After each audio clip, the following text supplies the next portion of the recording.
Deceitful, destructive, and deadly. A Valley police chief says synthetic drugs is a silent killer plaguing our streets. Channel 5's Angelo Vargas has more on this bust and other cases in the works. Alamo's top cop says synthetic marijuana is a growing problem on his streets and he wants it to stop. Synthetic marijuana is making its way across the valley. Everybody knows about it. I hear about it from the kids. They've got names for everything. The packaging targets the youth. Everybody knows about it. I hear about it from the kids. They've got names for everything. Alamo police officers tell us comic book characters and flavors familiar to kids make it appealing.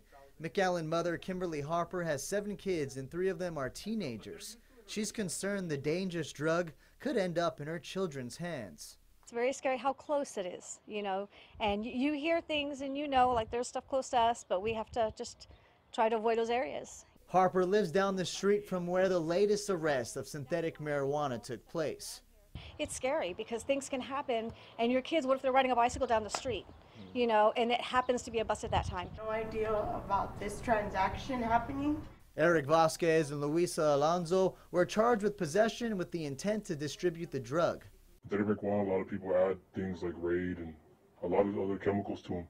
This undercover Alamo police officer helped pick up the drugs. These are actually sealed baggage, which is, you really don't see them. They actually didn't want to come to deliver in Alamo, and because their exact words was, the city of Alamo right now is too hot to be delivering drugs or dealing with drugs.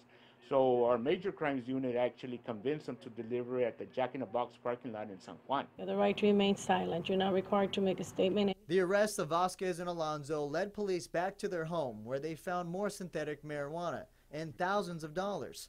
Harper wants her community to come together and work with police to stop this deadly drug.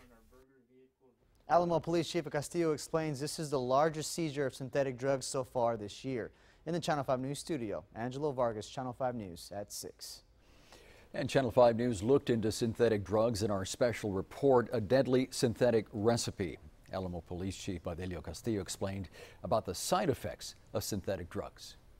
It's got some chemicals involved in it, and the result of the high, it could cause you to get into a coma, or it could even cause you an overdose. According to a 2017 report by the Behavioral Health Solutions of South Texas, in 2015, 1,000 adults and 170 juveniles were arrested for possession of synthetic drugs. Again, you'll find our special report, A Deadly Synthetic Recipe, at krgv.com under the Investigation tab.